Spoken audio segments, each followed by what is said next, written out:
Okay, so when fake pastors like David Jeremiah or this other guy that claimed to be Trump's pastor or Paula White or whoever of them, one of the main things they go to, and it all started with Norman Vincent Peale, who was in cahoots with Trump. It wasn't like he taught Trump. Trump probably taught him. So Trump's been around a little bit longer than people think.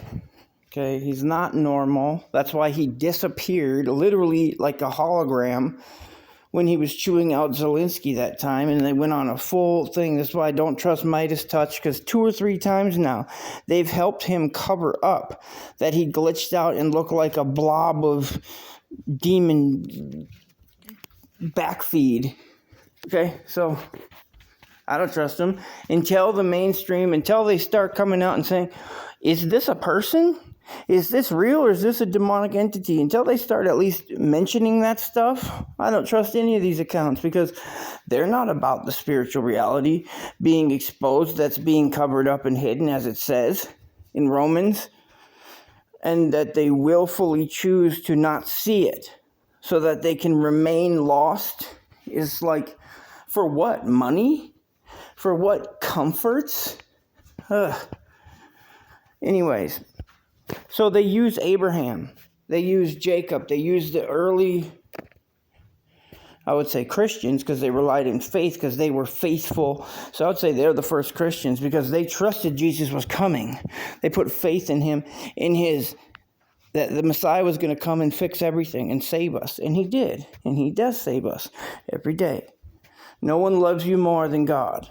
No one thinks about you more than God. No one cares more about your problems than God, because he made you. They're his problems too. You don't have to be.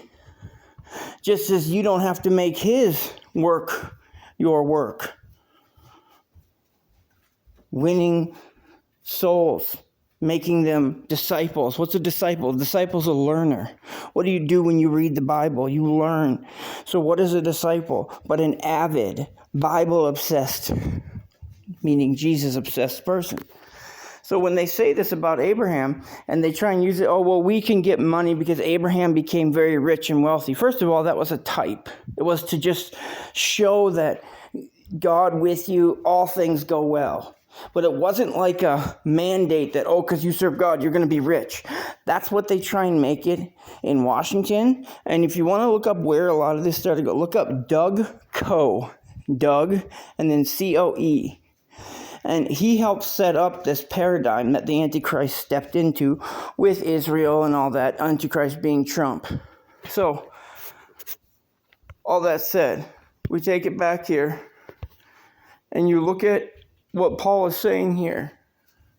For I am not ashamed of the good news of Christ, for it is the power of God to salvation and believing, both to the Jew first and the Greek. Now let's talk about this part about the Jew. Okay, don't over-spiritualize it. Don't make it too mystical. That's what they need you to do. He's just saying that because they came first. It's literally sequential and nothing more. If God is no respecter of persons, then he's obviously no respecter of that tribe over others. And if you look through the Bible, God is saving the Gentiles very regularly. The Gentiles amazed Jesus with their faith. Okay, this is something that Satan, needing to keep everyone compartmented and split up, seized upon long ago, because he's an opportunist and a loser. Okay?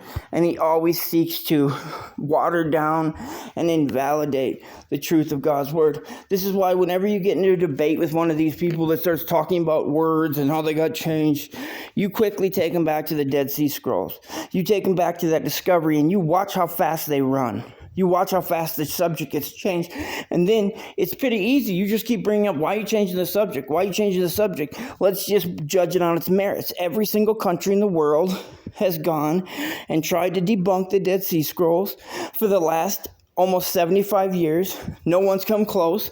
All they've done is prove that they are the truth, that God sealed those documents. He sealed those scrolls up. And I believe that when it talks about the flying scroll in Zechariah, it's about the Dead Sea Scrolls in large.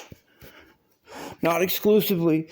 We got to be careful to do that stuff with God because he's so vast, he's so brilliant, he's so wonderful that you don't want to compartment him. Okay, this is why another good example is prophecy. Why you hold to an eclectic idealism. Go look that up.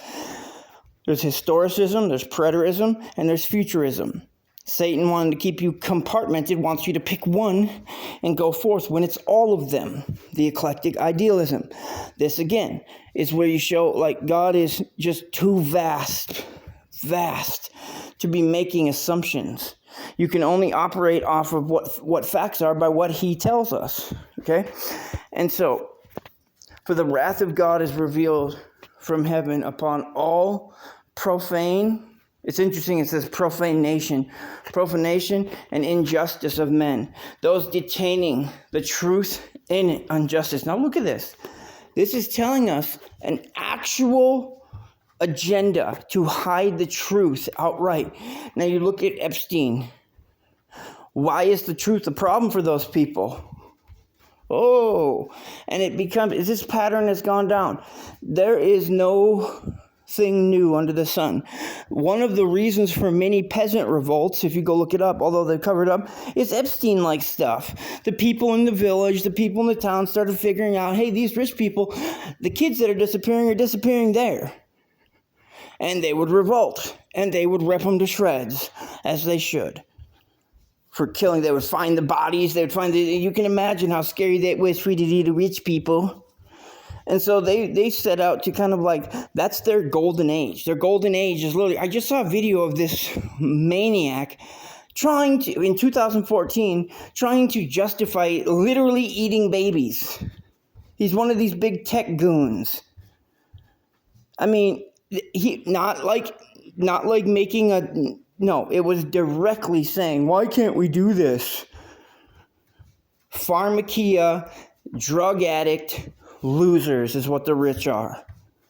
Pharmakia, sorcery addicted, losers. And the wrath of God is revealed upon them. And that's what they're finding out. And every temper tantrum Antichrist Trump throws, just tell you more. He sees the writing. He sees it. When he started talking about not going to heaven, you're the Antichrist. Why would you even, But what he does, he likes to rage bait. That's his biggest thing, is because some element of their sorcery, I don't know what it is. But remember, where do they get it from? When we get in the cars, the sigil-filled kinetic machines that were not necessary. The world got along fine without them. And has this industrial revolution brought good or tremendous wickedness? This is why God says in Revelation that it is given to the devil. They wouldn't accomplish this without it because God would stop it, as he's been stopping it for thousands of years. You don't think they would have wanted to roll out this Keck plan as soon as possible? It empowers Satan the most to use the most technology. You think it's coincidence that cities look like computer boards or like computer, whatever those big boards, the circuit boards? They look exactly like cities. The little wires are the roads and it's all connected. Death is technology. Technology is death. Part of the reason Satan was banished and kicked out of heaven was the creation of this keckteckery. This filth.